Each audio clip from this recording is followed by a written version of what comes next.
Untuk mengantisipasi banjir, sejumlah saluran air di pemukiman warga di Kecamatan Idi Raya Aceh Timur dibersihkan.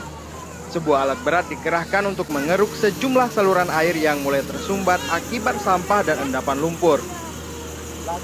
Pengerukan saluran air ini dimulai di Dusun Kebun Kelapa, Kampung Jawa Idi Raya. Di wilayah ini kerap terjadi genangan air pasca hujan deras. Sepanjang 300 meter, saluran di desa ini tersumbat akibat tumpukan sampah.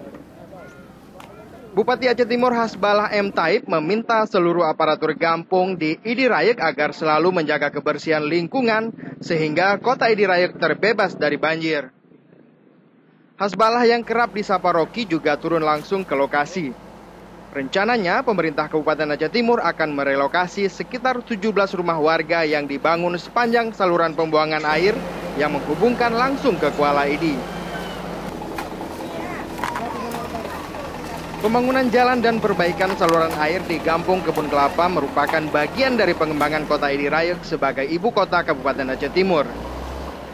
Bupati Aceh Timur juga meminta warga untuk menghidupkan kembali program gotong royong di sejumlah desa pada hari Jumat atau hari Minggu. Dari Aceh Timur, Said Maulana melaporkan untuk Aceh Video.